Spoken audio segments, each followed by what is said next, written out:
this is Catherine O'Connell and welcome to Lawyer on Air. If you are looking for inspirational stories about women in law, then this is the podcast for you.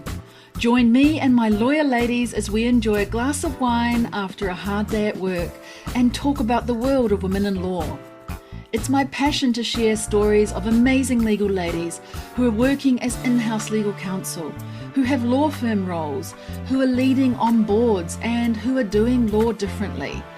From time to time, I will also invite special guests on the show to share their insights on legal recruiting and tips for getting hired as a successful lawyer in Japan. I hope you will enjoy getting to know these amazing women who I am so proud to share a profession with. I'm glad you're here and I hope you enjoy the show. Hi everyone, welcome to another episode in the Lawyer on Air podcast. I'm the host of the show, Catherine O'Connell. Today I'm joined by Chika Hirata, who is currently head of Japan Pharma Business Unit, Ethics and Compliance at Takeda Pharmaceutical Company Limited. Chika joined Takeda 4 years ago in June 2018. She is in charge of strategic planning and leading global initiatives for Global Takeda as a member of the Global Ethics and Compliance Leadership Team. Chika leads and supervises various initiatives related to ethics and compliance, data privacy, and enterprise risk management at the Japan Pharma Business Unit. Chika works closely with senior leaders in Japan to embed corporate values and culture into the daily business activities of the organization so that work is done with higher ethical standards. Chika has worked at various global financial institutions, and one of those was MetLife Insurance in Japan, where she was nearly 4 years there, and she was responsible for corporate secretariat and legal affairs as their statutory executive officer, SVP, and chief legal officer. And it was during those days at MetLife that I met Chika, and we both served on the JICN, the Japan In-House Counsel Network board. Well, Chika has also worked at private practice at Shearman and Sterling, and she's been a member of senior management teams over the years as she is now. She has an extensive and rich experience in corporate governance, change management, team building, and talent development in multicultural environments. Throughout her career, she has been committed to be a disruptor regarding diversity, equity, and inclusion in the context of Japanese corporate culture. And she is also very passionate about mentoring and coaching talent from diverse backgrounds. Chika is admitted to practice in the state of New York and did her LLMs at Kyoto University and the University of Pennsylvania Carey Law School. So I'm really, really pleased to bring you Chika Hirata as my guest today. Chika, welcome to the show. Thank you, Catherine. It's a pleasure to be on your show. Thanks so much. And today we're going to talk about your career path, the influences you've had along the way, your current compliance and ethics role. And I'd really love it if you could, along the way, provide some tips and ideas for the next generation of in-house counsel or associates who are coming up the ranks behind you. How does that sound? Sounds terrific. And I hope I can be of any help. I'm sure you will. Well, we know that real conversations always contain an invitation. And so I'm really thankful for you accepting my invitation to come on the show and tell us about yourself. Amazing things happen when people really get to talk to each other. So I'm glad we can create this space for people to hear what you have to say. And I hope that the conversation will be inspirational. So as always, Chika, I always start with the first question, which is about, if we were going to be meeting up in person, do you have a favorite wine bar or cafe or restaurant that you like to go to? And what would be your choice off the menu? Oh, thank you, Catherine. It just reminds me of the days we had dinner and drinks in Roppongi. For the JICN, right? For the JICN, Every month, right? Every month in those good old days we could get together. Oh, yes. So where would you go? Any of those places or somewhere new? Well, I think that might be a really good place too. I forgot the name of the restaurant, but that was our regular meetup. And with a glass of wine, we talk a lot of things in common. So that would be my place to go. And also maybe just pizza and start with spumante. Oh, a supplemente, very nice. That sounds good. And especially this kind of weather. It's rather warm right now in Japan. Brilliant. Thank you. We'll Mhm. do that. I know the one you mean. It's a French cafe down the end of Roppongi towards Tokyo Tower. Maybe by the Mhm. end of today, I'll remember it and we can put it into the show notes. So before we go into your career path, Chika, I always do also ask what you can remember from your childhood. Do you remember what you wanted to be as a child? When I was a child, I wanted to be an astronaut. Oh, that's awesome. Really? Oh, yes, because back in those days, my hero was basically Carl Sagan. And I was really thinking about taking physics and fly to the space one day. So I Whoa. was crazy about it. Yep, Wow. astronaut, definitely. Wow. What happened then? Why did you decide then Well, to become a lawyer? That's very interesting. The connection. Is there a connection there? well, one thing is my physics sucks. So I'm You did sorry to actually say end up this. doing, you did do physics in the end? I was a science student till high school, and then I Wow. realized, my physics is not as good as other subjects. But Right. that's not the only reason I chose to be a lawyer. But the thing is, I was not good enough to pursue that career. I think the Oh, astronauts is now it's, the scope of the people who can apply there gets bigger, wider, and it's an accessible job now. But back then, I think it was a very selected pool candidate wow. who How can be an amazing. astronaut. So Yeah. what, so okay, aside from physics then, what did draw you into law? Because in Japan, for example, a lot of people study law and never become lawyers. So what was it for you that got you going into the law then? Well, as you just explained, a lot of people take law as a bachelor degree in Japan, but still don't choose the path to become a lawyer. And I was definitely one of them. And I took the law degree, start working. I also got the Master of Law degree and then start working. And by accidentally meeting a very good mentor and my supervisor, she persuaded me to take another law degree to become a lawyer. So it was more not my choice, but actually I was persuaded to be a lawyer. So who was that mentor? Why was the extra law degree necessary? I was advised to take a law degree in the US, and who it was, Royanne Doi. I'm pretty sure she was on the podcast too. She was. Oh, Royanne. Oh my Yes, goodness. So she suggested you should head off to the US and do another degree over there. exactly. And if Oh, you have a law degree in Japan, it only takes 1 year in the States, and then you can sit on the New York bar and that take is the exam. interesting, isn't it? So is that's still the case now that if you have your degree here, you can go and do the 1 year in Japan, in the US, sorry? Yeah. I think so, yes. That is interesting. And what do you think she thought or saw in you to suggest that? Well, she definitely wanted me to come back as the Yes. biggest reason, I think. But also, I hope she saw some talent in me. And Mm. I was between the MBA and LLM actually back then when I chose to go to the States. So I was still hesitating. And then Rain actually persuaded me it's only 1 year. MBA versus MBA, it's 2 years. It's shorter. And then we can also arrange some position in the Boston headquarter. Back then, I was working in a US company, which has a headquarter in Boston, Massachusetts. Oh, right. Is that the same company Royanne was in?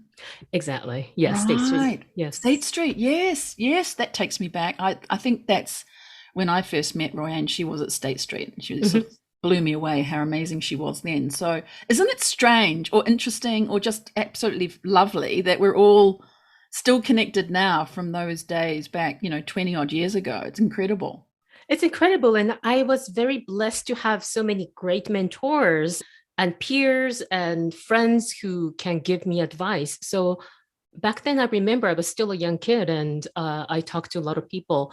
And Royanne and also Royanne's and my supervisor, Sharon Morin, who was Yeah. also based in Boston, they were both fantastic mentors for me. Isn't that significant, right? And is that I think also so. part of why you are now somebody who actively seeks out to coach and mentor other people. I think so. The legacy needs to be carried on. And it's like a, how do you say, the pay forward? Yeah, that's it.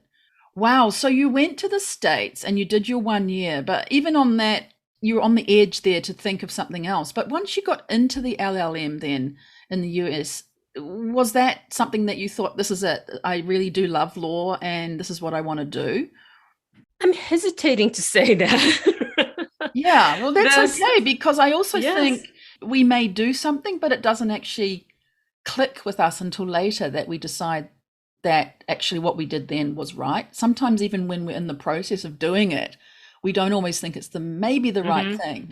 Yeah, tell us more about that then. Yes. So even before I went to the States, when I was studying in Japan, I got the law degree. But as you may know, in Japan, you can still take lots of courses in political science and still get the law degree. So it becomes the Bachelor of Law. So I was one of these students when I was in college. But in the States, the law school also had a variety of subjects you can study. And I probably felt more comfortable studying even corporate finance or some of the helping out the startups as a small business. So some of the, I would say, sidebar subjects actually interested me more when I was Mm. in the law school. And Master of Law, it's a Master of Law degree, so it's different from the JD. And I can actually skip the basic subjects, not like the regular JD student. So it was easier for me to go with my instinct, I would say. Yeah, isn't that great? I mean, going with your instinct. And when you did that master's, then you could skip some of the basic ones. Are you talking about torts or criminal or whatever like Exactly. that? Yeah. And Mhm. so, what did you then go with your instincts to do? What did you study? I took a small business clinic, which was really fun. That's interesting. Yes, I had so much fun Yeah. helping out the real people Right. in the local community. And then I think I took a couple of courses at the business school because I went to Penn and there is this famous Wharton school. So I did take a couple of courses at Wharton. I wondered about that. You did take advantage of Wharton School at the same time. Yes. Ah, how interesting. Well, you've sort of got that leaning then towards business, which sort of takes away the question I was going to ask you about going straight into an in-house position or going back to, shall we say, State Street, rather than, what is now common, of course, to go into in-house directly from getting your qualifications. But, and lots of newly minted JDs do that. But at your time, perhaps more people were going to law firm positions rather than in-house. So Mhm. aside from Royanne saying, come on back to this place, why did you decide that going back to an in-house team or entering an in-house team was the right path rather than law firm at that stage? Well, I still didn't see the benefit to go to private practice law firm back then, because as working as an in-house legal counsel, I believe I was pretty good and I could understand what the lawyers are saying. So for me, the path was pretty clear to go back to the in-house position and also still going up, climbing out the ladder as an in-house lawyer. I think the moment I felt I need the law firm background happened a bit later in my career stage.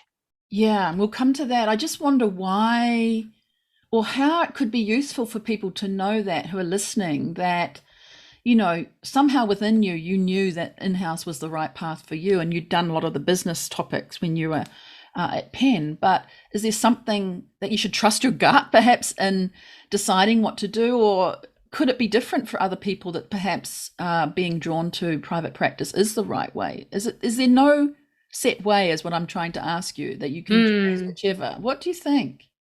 I think it really depends on the person's learning curve and the how you learn the real stuff.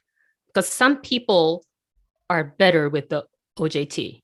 Some Mm, people might be better reading the book, understanding the logics, and then start the real life. So I think we all have a path of the learning curve, and you need to know how effectively you can learn new things. Right. And for me, I think it was easier for me to do the OJT and then go back a little bit to the logical path, logical learning. But normally I'm more on the OJT person and develop myself quicker. Right. So OJT, on the job training, right? So you did work then in the US office and then come back to Japan. Did you do your stint in was it Boston? It was in Boston, yes. State Street headquarters is in Boston. So I worked in the Boston headquarters for almost 4 years. Wow, that's a long time, isn't That's it? a long time, yes. Yeah. Because the position which I got in Boston it was 1 year trainee position. So I was supposed to come back to Japan after an year. And that's the longest my boss could wait to. We're laughing, and she's going to be listening to this later, but that's all good. That's all good. Wow. Yeah. So you were keeping her waiting and you did the 1 year. How did you manage that? Did you still do some work with Japan or basically commit yourself to the Boston side of the practice? Well, the interesting thing is I was probably the first foreigner who was working in the subsidiary and coming to the Boston headquarters. Oh, okay. As a lawyer. Foreigner. Wow. Okay. Yes. So because we had like 150 lawyers working in the US headquarters, but I was pretty much the only Asian lawyer in the team. And also nobody came from the subsidiary to Boston. So I was the first case. So the thing is, there was no like a fixed way to train such lawyer category. And I had to jump on whatever I was asked to do. So not only Japan stuff, but also if something related to Japan comes, I was assigned to these stuff. But outside of, the Japan matters, I also had to work on it. So how did you manage that not coming back to Japan and staying in the US? I mean, that's quite a big thing, right? When you've gone on the presumption of getting your LLM, then coming back and you didn't. How did you manage that? Well, I had a great support from Royanne first, because we had a really good candid conversation when the first year was about to end, because I had to renew my visa or fly back to Japan. I had two choices. I renewed my visa to, I think it was L1 back then. So it's like the H1 visa, and became localized as a US employee. Oh, that's quite significant, isn't it? It was a tough negotiation. And also I'm really thankful for State Street to do that, because I was a guest basically as a trainee.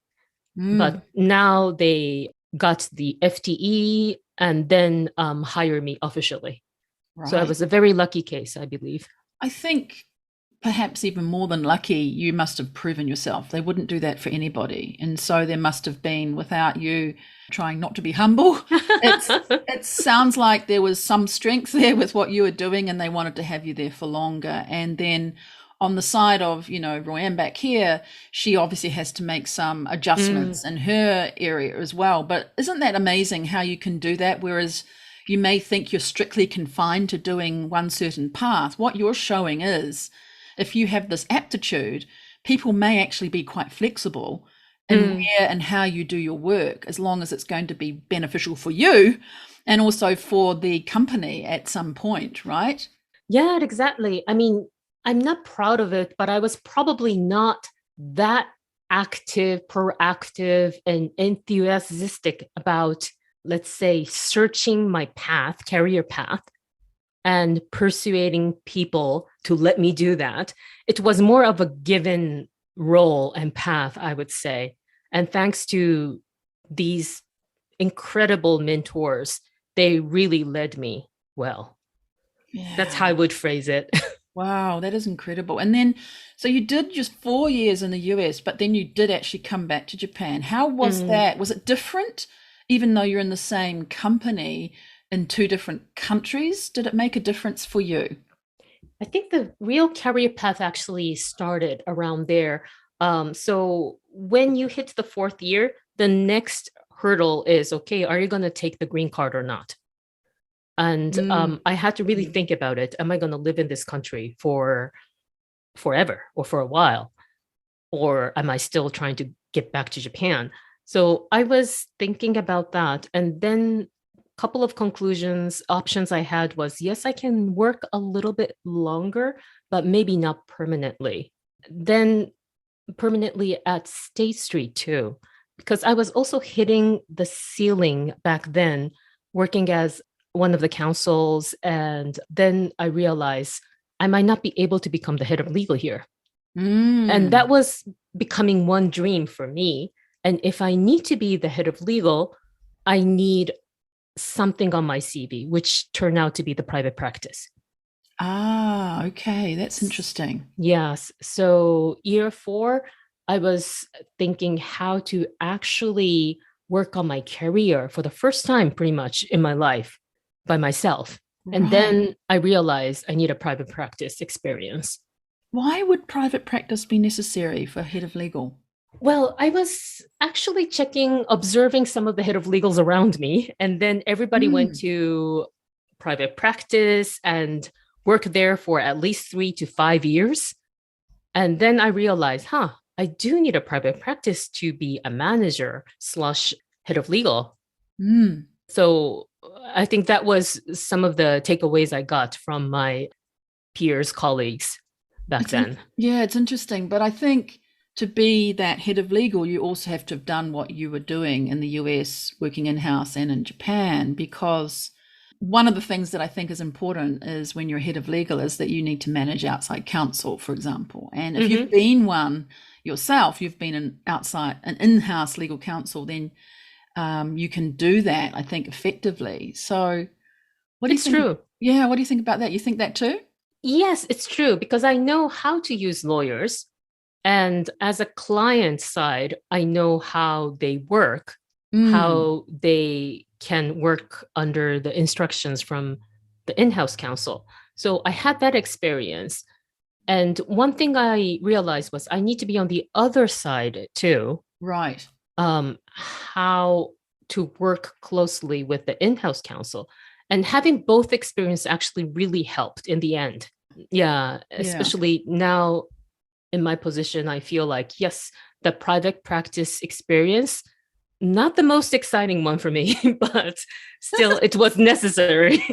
But I like that you're saying this dovetailing of both. One is not better than the other. They both are complementary. And what you are also saying and showing by your path is that either can be done at different times, depending, as you said, your motivations or a timing in your career, something like a green card application, or knowing you want to do that next step of head of legal. What do you need to do to get there? That's quite strategic in your case. It turned out to be. Back then, I was probably thinking like, what's missing in my CV? It's a private practice experience. How interesting. So it happened like that. And I was lucky enough to get a job in the private practice. So what I did in the States was I resigned State Street and moved to the private practice. So resign State Street, move to private practice sounds very efficient, but how do you actually prepare to move back or move into your very first law firm role? Well, back then I didn't have to try that much. It was still before Lehman, and the business was still booming. And one thing I tried to do was, because I was admitted in New York, I was thinking to move to New York. But the thing is, I think the business in New York was slowly declining, and they needed more people in Tokyo. So they sent me back to Tokyo as an expat. And I started working in Tokyo as a private practice lawyer. Ah, I see. So did you end up actually working in the US as well, or just back here? Just back here, because after that, Lehman happened. Right. So actually quite fortunate. I think it was fortunate, actually. If I stayed in State Street, I don't know what happened. The whole team I worked was also shut down. So it turned out to be the right choice for me. to move to the private practice back then, the Tokyo business was still okay, or even during the difficult time, private practice lawyers always have a job, and sometimes more job than usual. Right. So it was the right choice if I look Yeah. back. Okay. So any other things there that worked really well for you that you could think may help other people, or pitfalls to avoid in that sort of similar situation? Is there something you think, I could have done that better, or would you repeat that sort of method? It sounds like it fell into place pretty nicely, but anything there that might be helpful for others? Yes. If I look back, I still think the first working experience in the law firm during the first 3 years would be more efficient for, let's say, generally Generally speaking. Okay. speaking, yes. Why do you But, think that? well, because you will know your limit, your physical limit, and your brain limit, the limit in your thinking and the exhaustion in your brain. Because working in the private practice, as we all know, it's tough. And it will pretty much put you to the limit. And it's very important to have that 3 years experience, at least 3 years, I would say, at some time in your life. And then you know the worst case physically and mentally and let's say psychologically. And you can start from there. Nothing is worse than the private practice experience sometimes, right? Yeah, it's a tough experience. I also think if you're thinking too, anyone who's thinking about coming to Japan to work in private practice, they need to have private practice experience, don't they? To I think get so. the GAIBEN, the foreign registered attorney. So there's also that part. But I really like how you've really laid it out, that you do need that physical and brain limit experience of being in a law firm. It does set you up for what you might like or not like, right? If you haven't done it, You never know. You don't know. Exactly. Yes. I think it's good to experience and see whether it fits you or not. And then you can choose the path. In-house definitely needs different skill set. It's totally different from the private practice. But one thing I see in, I wouldn't say common, but which will help you from your private practice experiences, you know the bottom of you and you know the limit of you. And things can always be better than that. What kinds of skill sets then are different for in-house legal counsel compared to private practice? Well, for in-house, definitely you need to have a bigger picture understanding the business and sometimes the dynamics of the organizations, also experiencing, observing, and taking advantage of some of the interpersonal relationships, political relationships happening in the office to make things happen. It's a different skill set from the private practice. It's more on really enriching yourself in your personality and demonstrating what kind of person you are in the corporation and have everybody on board and make things happen. That's a different skill set from working solo. Even if you're working a big law firm, basically you're working solo or working closely with one partner. So it's very different from the private practice. Oh, very interesting. How about that point you made just then about observing and taking advantage of interpersonal relationships and being pretty political? How is that more so for in-house than it might be for private practice?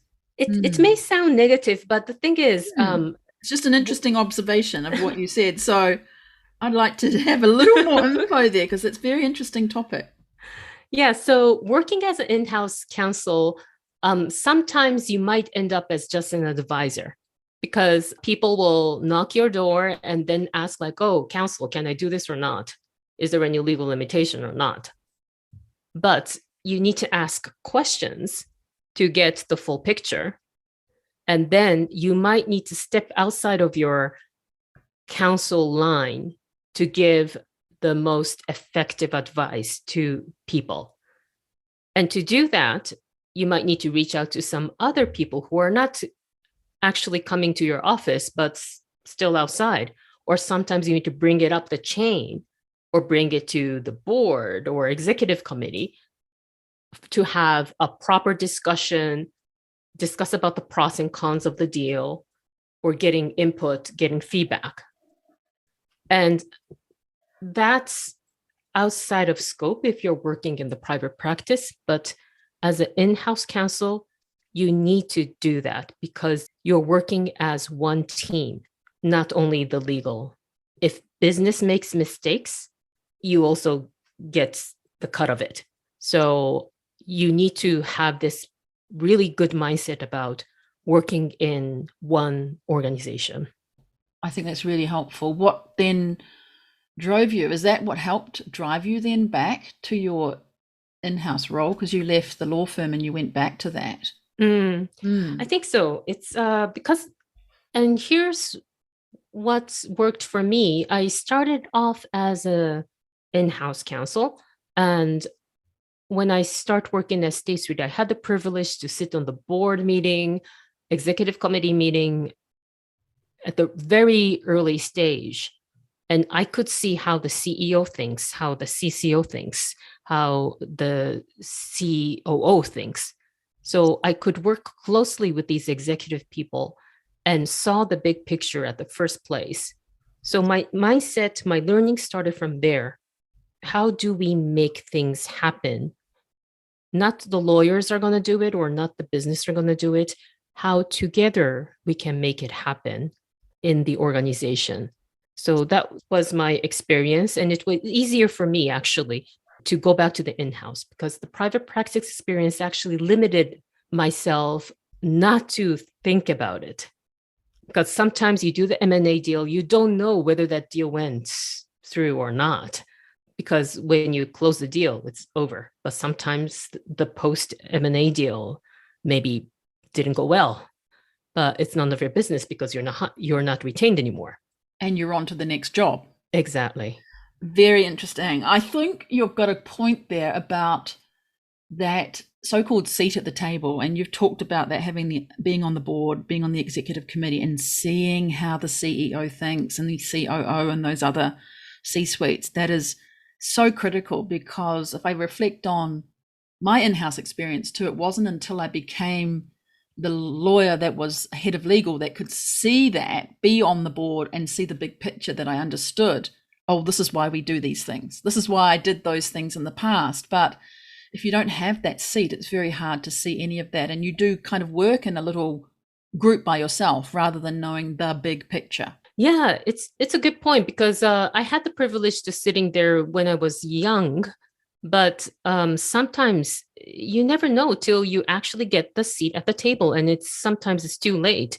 So I did learn more when I was at the executive committee at MetLife because I was the CLO, I was the head of legal, and I had my legal responsibility to think about the whole organization and make things happen in the company, not only in my legal department.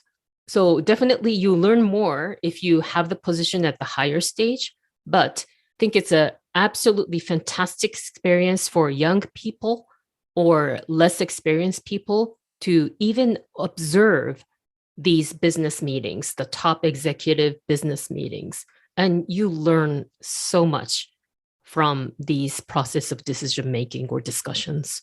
Right. And we sort of need that general counsel or legal head to invite us to come and observe, right? And to make it possible for us get the permissions that are needed to sit in on those meetings, because that will set the horizon so much broader that we can see those things, right? Oh, yeah, definitely. Sometimes you can even do the corporate secretary role. Right. Because some people might think it's a boring job, but well, not really. I mean, you sit in these board meetings and you take notes, you gather the feedback and takeaways, action items. Unless you understand the business, you won't be able to even write a sentence. Good point. Some people may think the most boring job is actually very, very boring, but it's so critical, isn't it? Those sorts of yes. positions. Yeah, to know what was the most important points from the meeting, know what the next steps are that you record in the minutes. All of those things are really important. Great points there, Chika. It also interests me too when you talked about law firm lawyers having a sort of snapshot of one repetitive project they might do for their clients and not seeing that continuity beyond the finish of the project. And in a way, they're sort of going deeper and narrower with the expertise. But I wonder now, with your current role, where you are head of ethics and compliance, if in a similar kind of way, you've actually now yourself gone deeper and narrower with your expertise into compliance and ethics. It in a way resembles a specialist in a law firm. What do you think about that? Well, it's an interesting question, because that's what I thought before I took this position. So you're kind of, you've really niched down into this specialist area, haven't you? That's what I thought, but it turned out to be not the case. But oh, okay. Yes. But the thing is, when I took the head of the ethics and compliance position, that was also one thing missing on my CV. I was the head of legal, chief legal officer, general counsel, and always, it depends on the company, but the companies I worked with always had the legal department and compliance department separately. So when I was the head of legal, when I was the general counsel, I didn't have the compliance function under me. I was pure legal person. And now when I look at my CV, I felt like, I worked closely with compliance, but I never really managed the compliance team. And these days, some companies still keep the separate departments, but sometimes they just combine it all together. So let's say the general counsel needs to oversee the legal function and the compliance function. That's sometimes the case. And I just realized maybe it is time I need to explore compliance work. That was always been a missing piece on my CV because I actually felt more interesting in the legal work.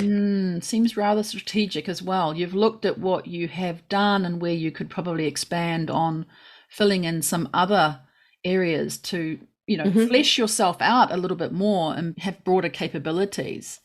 So what are you doing now there in this head of Japan for ethics and compliance in Japan? Yes. What is that role and what parts of your role do you really enjoy too? Well, ethics and compliance is really working on some of the basics of the compliance, so laws and regulatory issues. But on top of that, it cultivates the ethical culture of the company. So how can we, as a specialist advisor, to make it happen in the organization? So it's rather like a philosophical question, but we have this corporate value at the bottom, and then we try to create action plans, events, initiatives based on these corporate values to make people believe and act based on the corporate value and higher ethical standard. So what I found is it's actually very fascinating. It's not only like, you can do it or not, but we're actually talking a lot about whether we should do it or shouldn't do it. And that's really a high ethical, professionally ethical question. And there's no yes and no answer for that. So that's what I'm doing these days. And I'm leading the team of ethics and compliance. Not only the compliance, but the ethical part really energizes me. And I think it's a very new area too. So it's totally different from, again, a transactional lawyer. Because if you are a transactional lawyer, you will search for an answer. But for the ethical part, sometimes you don't have the answer, or most of the time you don't have the answer. And you also need people to realize maybe we don't have an answer, but what's the right decision we should make at this point? And is that what's fascinating and energizing for you, that point where people are making that direction of their decisions? I think so, because we use ethical decision making quite a lot in my current job. And it's not only us. It's not like we advise, oh, here you go. Here's the ethical decision you should make. It's actually asking questions and having the discussion and made people realize based on what kind of facts, here's the best ethical decision making we can make. And because it's a pharmaceutical company, we are in the pharma business, ethical decision making is, I would say, it's the ultimate question. And it's a very important thing because we deal with healthcare, we deal with life, quality of life. Exactly. And so when you're saying making people, you're not telling them what to do. What I'm hearing is that you are delivering a set of fact cases or examples, and they are coming to that realization themselves. So that's how they're being made to understand the differences and make that ethical choice. Yes, it comes with the practice, and it comes with the real case practices. So one thing I'm trying not to do is giving the straightforward answer to these questions. Because I'm trained and because my team is trained, we can give probably a better answer to these fuzzy gray area questions. But if we do that, it doesn't really help the organization to get stronger. What we need is really the first line. Everybody needs to think in that way, how we can make a better decision for the better business in the company. And it's like an endless training, repetitious training for everyone. Yeah, better decision. Not best, but better. Not best. Yeah, you never know. And it might turn out to be incorrect in the future, but that's also okay as long as you have a discussion, rich discussion based on the facts available.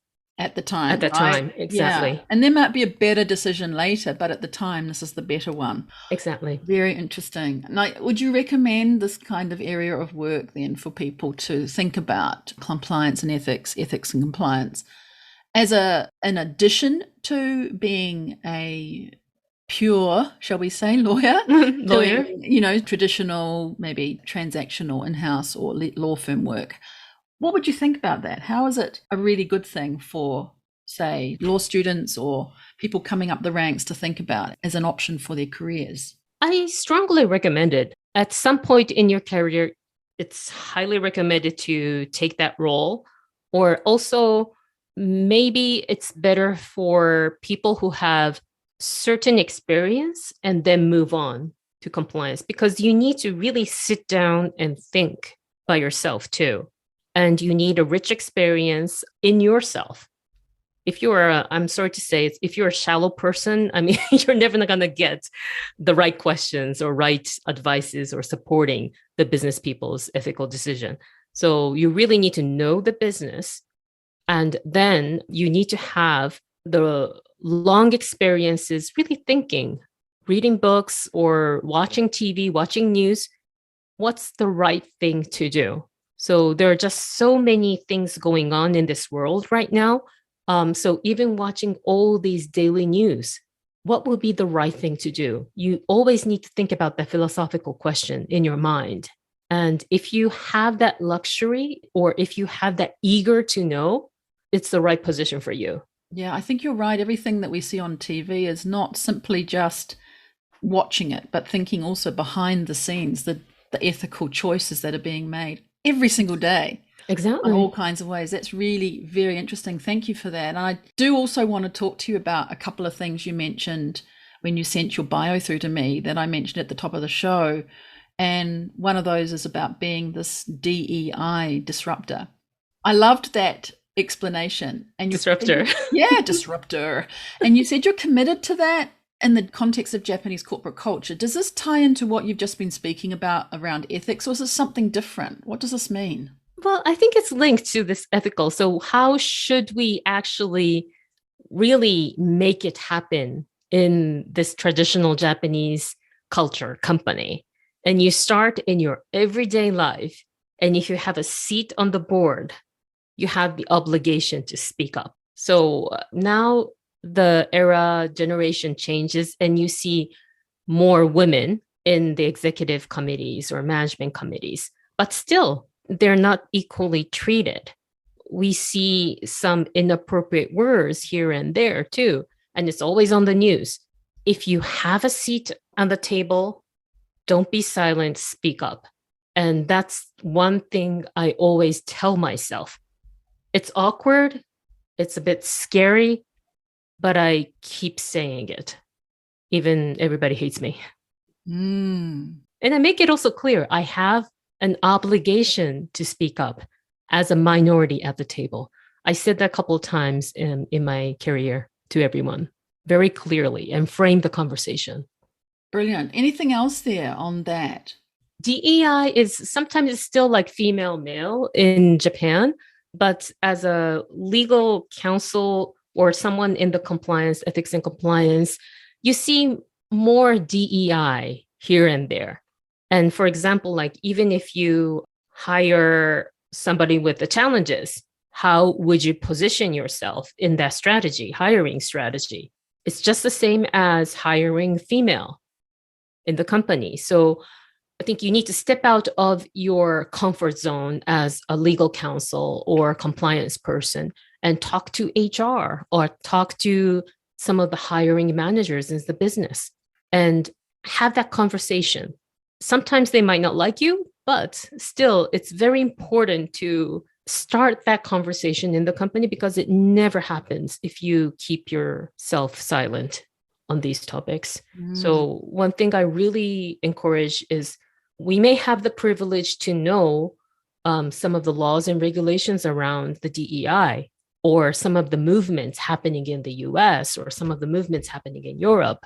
Just familiarize yourself and try to find an ally in your company and act now. Otherwise, it's never going to happen. Yeah, exactly. Act now. If you do nothing, nothing will happen. Mm-hmm. You've got to act. Wow. And I think it feels to me like through early days of coaching and mentoring that you had, that you've been able to develop yourself in this way. So that's the other thing that you mentioned as well to me was your passionate nature about mentoring and coaching others. And we talked a little bit about that before, but just a little bit more on that. How are you also, as well as doing what you just talked about with DEI, how are you doing that mentoring through your team and other people in the company? So I normally put a max of people I can mentor. And let's say 10 people at the same time. So now I'm getting a little bit busier, so less than 10 people. Right. But I have this policy, first come, first serve, pretty much copying what Royanne was doing, my supervisor, my mentor was doing, and put the limit on myself because it matters to my concentration and also focus too.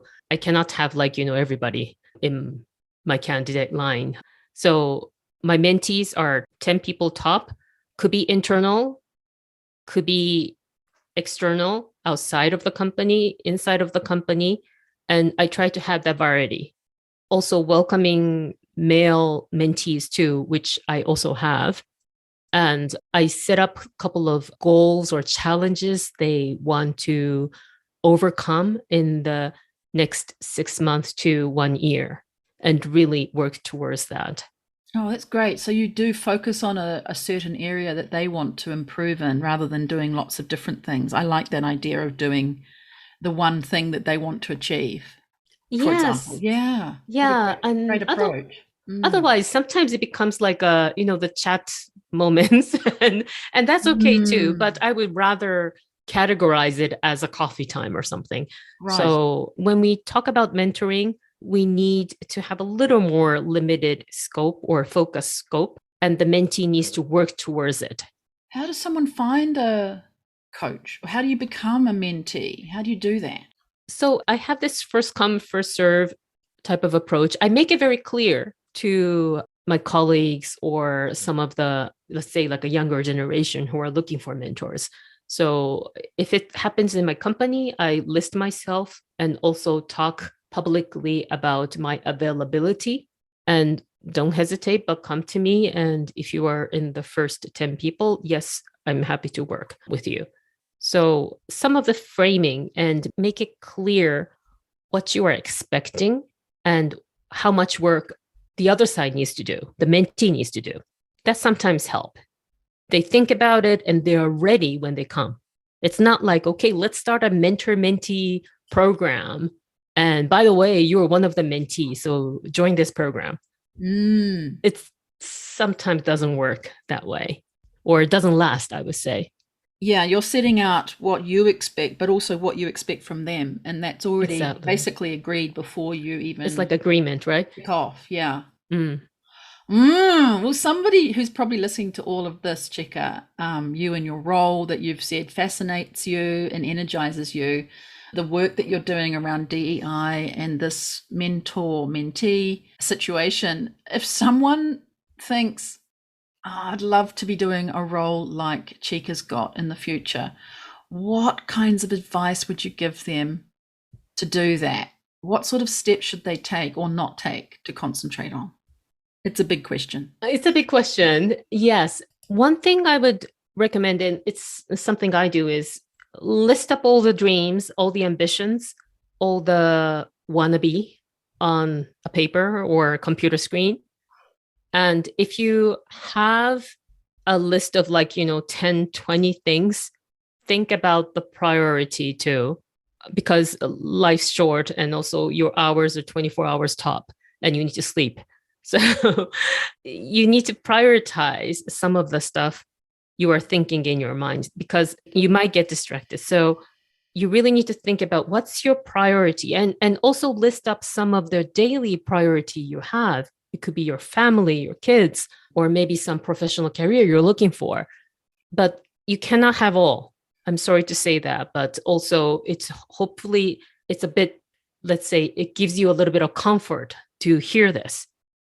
It's okay not to have all, but really focus on the prioritization and what's the most 3 things important to you.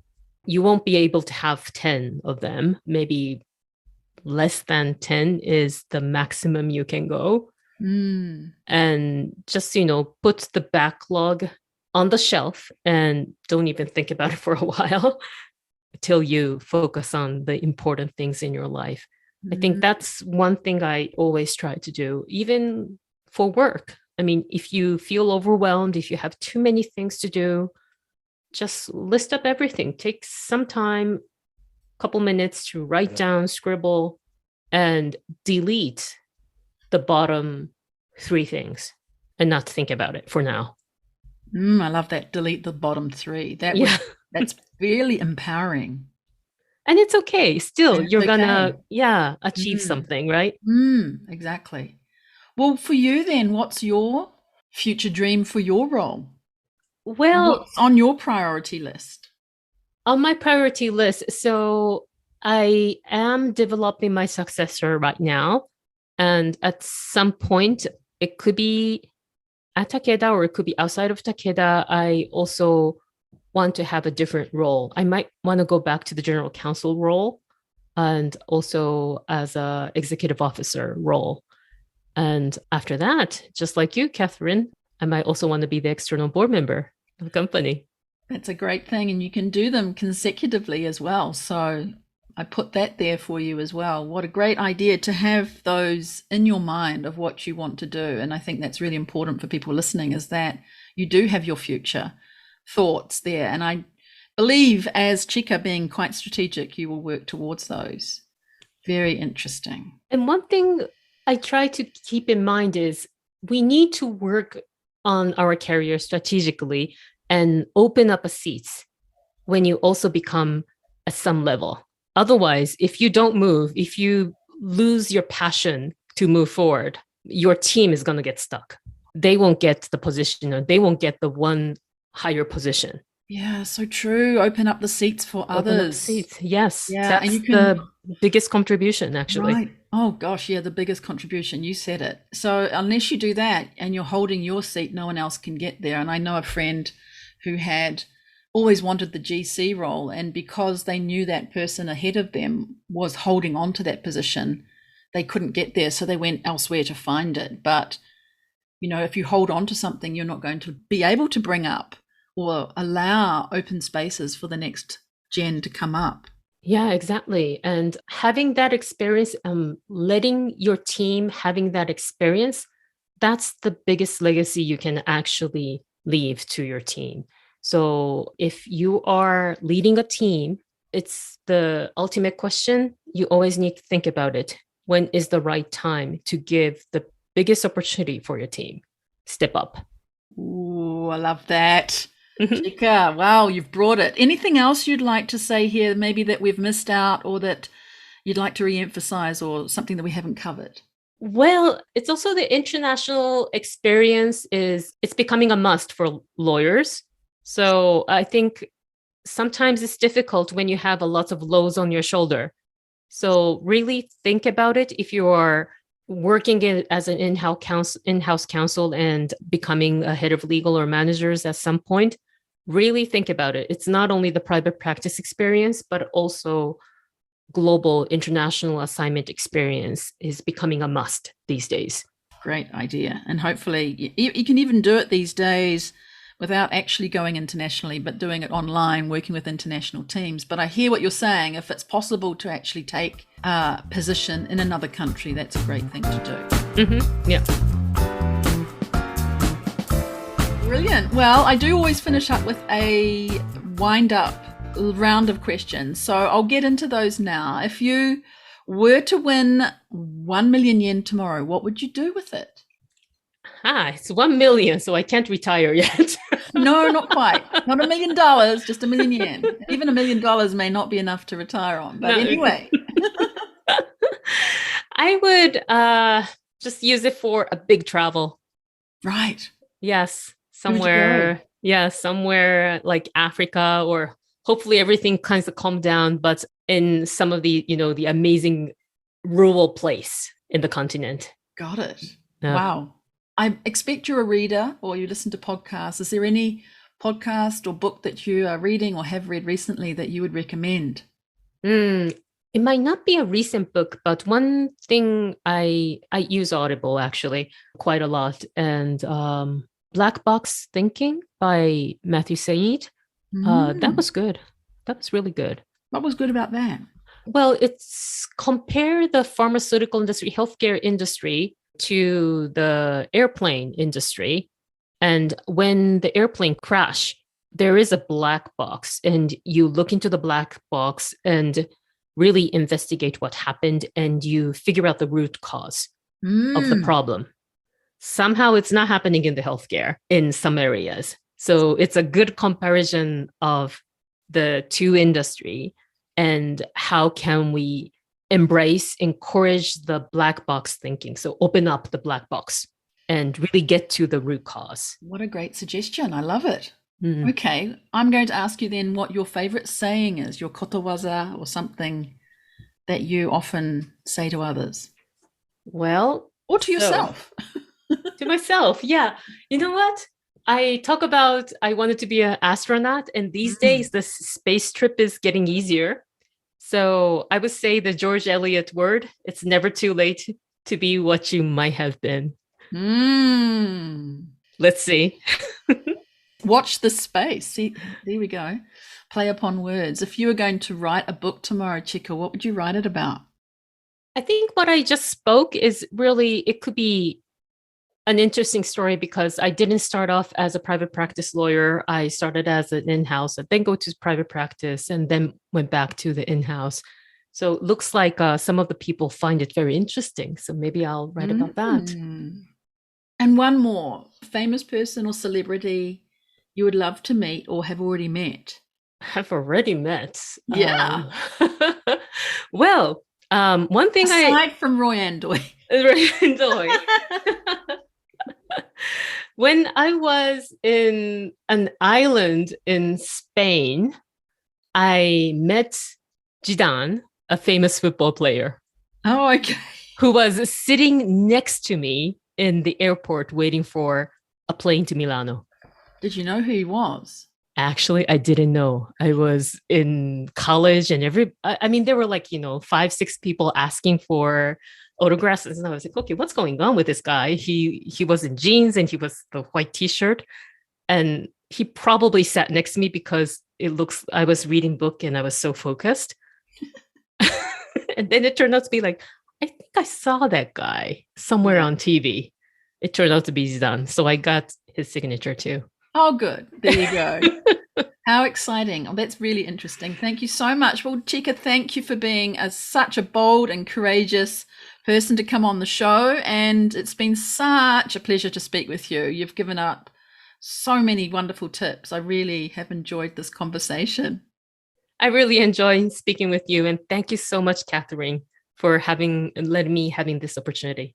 I know that people are, going to want to get in touch with you, having heard you today. Can they contact you on LinkedIn, or how's best to contact you? Yes, I am on LinkedIn, and it might be the easy way to contact me. Okay, we'll pop that into the show notes along with all the other things you've mentioned and that restaurant that we still can't remember. So anyone interested in getting in touch can do that. That's wonderful. And so we will finish up here on this particular episode. So for my listeners, please do like this episode. Tell us why you liked it. Leave us a short review. It really does help Lawyer on Air being seen and heard by more people. And you can even pop over to my website and leave a voicemail. Some people do that. It's quite fun listening to somebody actually tell us in their own words, in their own voice, what they liked about the episode. We're also out on YouTube. Not our faces, but you can still catch us on YouTube. I know a lot of people love watching YouTube, so do subscribe to that channel as well. And share it with another person who you think will enjoy listening to it, to be inspired to live a wonderful lawyer extraordinaire life.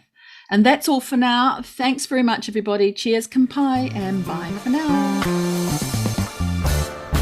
Thank you so much for listening today to this episode of Lawyer on Air. I really hope that you were inspired by the story you heard and that you discovered something new about women in the law.